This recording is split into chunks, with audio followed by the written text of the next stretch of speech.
حضرت علامہ مولانا محمد عدنان مخدومی صاحب جامعہ اسلامیہ منہاج القرآن لاہور، آپ نے دعوت خطاب دینا، اسی بغیر میں تو میرے میں نعرہ لاؤ نعرہ علماء عزیز شام آقا علیہ السلام کی بارگاہ میں مدح سرائی کرنے والے خوش نصیبوں،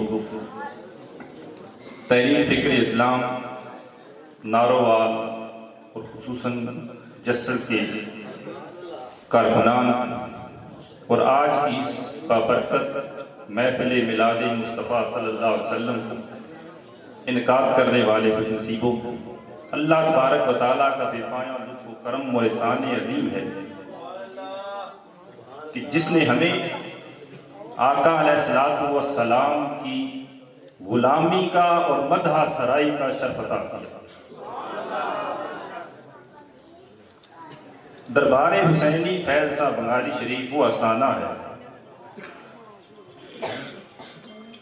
جس کی بنیاد بنگالی شریف حضور غوث الورا پیر سید امام علی شاہ ہمدانی رحمت اللہ علیہ اور اس کو اپنی تکمیل تک پہنچایا غوث زمان سیدی عبداللہ شاہ جی رضی اللہ تعالیٰ، اور آپ اپنے والد گرامی حضرت پیر سید امام علی شاہ ہمدانی ان کے دستے حق پرست پر گئے، اور پیر سید امام علی شاہ ہمدانی جو ہیں ان کی جو بیعت ہے وہ گجرات سے کاٹھیا واڑ سے ہے۔ پیر سید محمد شاہ کاٹھیا واڑ گجرات سے۔ اور ایک مزے کی بات آپ کو بتاتا چلوں کہ دربار حسینی فیض صاحب بنگالی شریف کے پاس ایک کلندری فیض بھی ہے، ایک کلندری فیض بھی ہے جو حضرت بابا سید سمندر شاہ صاحب کوئٹہ سے، کوئٹہ ریلوے اسٹیشن ہے، ان کے ساتھ ان کا مزار مبارک ہے، اور ان کی عمر مبارک جو ہے وہ کم از کم 200 سال سے اوپر ہوئی تھی، کیونکہ وہ حبس دم کرتے تھے۔ اور علماء بیٹھے ہیں کہ زندگی کا جو تعلق ہے وہ نہ منٹوں سے ہے نہ سیکنڈوں سے، وہ زندگی کا تعلق سانس سے ہے۔ انسان جتنی سانسیں اس کی لکھی ہوئی ہیں تقدیر نے، وہ جب پوری ہو جاتی ہیں تو وہ دنیا سے چلا جاتا ہے۔ تو وہ حبس دم کیا کرتے تھے اور مجذوب تھے، سخت قسم کے کلندر تھے۔ حضور سید عبداللہ شاہ جی رضی اللہ تعالیٰ عنہ بھی بہت چھوٹے تھے، کم سن تھے، تو پیر امام علی شاہ صاحب تو وہاں کیونکہ پاک آرمی میں ہوتے تھے، جاب کرتے تھے، تو ان کے پاس جایا کرتے تھے، تو وہ کپڑے نہیں پہنتے تھے، مجذوبانہ طرز عمل تھا ان کا۔ آج کل کے مجذوبوں کی بات نہیں کر رہا، وہ جینون جو مجذوب ہوتے ہیں جن کے اندر جذب کرنے کی طاقت ہوتی ہے وہ تھے۔ تو جس وقت یہاں سے پیر سید عبداللہ شاہ جی رضی اللہ تعالیٰ عنہ یہاں سے چلے تو وہاں بابا جی نے شور ڈال دیا۔ وہ کہتے ہیں اپنے غلاموں کو کہ میرے کپڑے لے آؤ، میرے کپڑے لے آؤ، اور مصلی بچھاؤ، وضو کیا۔ تو وہ جو ان کے ساتھ ڈیوٹی کرتے تھے وہ کہتے ہیں کہ ہم بڑے حیران و پریشان تھے کہ اتنی عمر ان کی ہو گئی ہے تو یہ آج بہت عجیب سی ڈیمانڈ کر رہے ہیں۔ تو انہوں نے کسی نے پوچھا جرأت کر کے کہ آج آپ کا یہ جو طرز عمل ہے یہ باقی دنوں سے مختلف کیوں ہے؟ تو انہوں نے فرمایا کہ آج شریعت کا بادشاہ مجھ سے ملنے کے لیے آ رہا ہے، شریعت کا بادشاہ مجھ سے ملنے کے لیے آ رہا ہے۔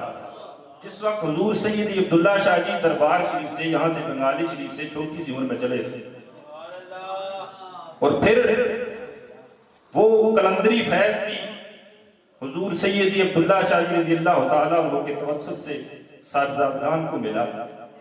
تو یہ میں اس لیے بتانا چاہتا تھا، اور پھر وہ جو شریعت کا بادشاہ کہا تو پھر حضور سیدی عبداللہ شاہ جی نے پوری زندگی اس کو ثابت کیا۔ 63 برس کی پاکیزہ زندگی میں آپ کی تہجد کی نماز بھی کبھی قضا نہیں ہوئی۔ سید محمد عبداللہ شاہ صاحب ہمدانی زندہ باد، سید محمد عبداللہ شاہ صاحب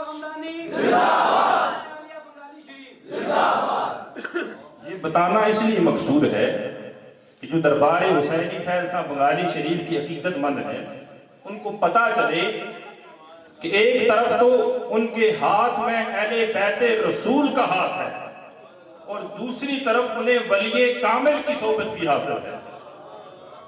سادات کا رتبہ جو ہے وہ بہت اعلیٰ ہے, سب سے بڑھ کر ہے. انسان دنیا میں محنت کرے, جو کچھ بننا چاہے وہ بن سکتا ہے.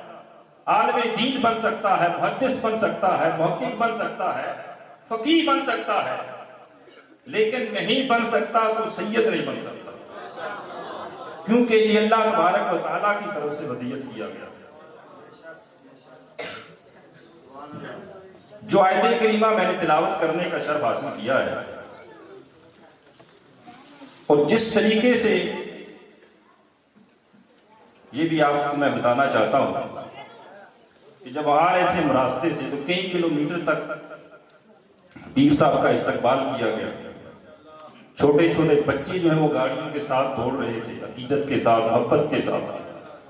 تو اسی لیے کسی نے لکھا ہے کہ قدر والے جانتے ہیں شان اہل بیت, قدر والے جانتے ہیں, اور آپ نے اس کو آج پورا کیا. جو آیت کریمہ میں نے تلاوت کرنے کا شرف حاصل کیا ہے, اللہ تبارک و تعالیٰ نے اہل ایمان کی ایک خاص بات اس میں بیان فرمائی.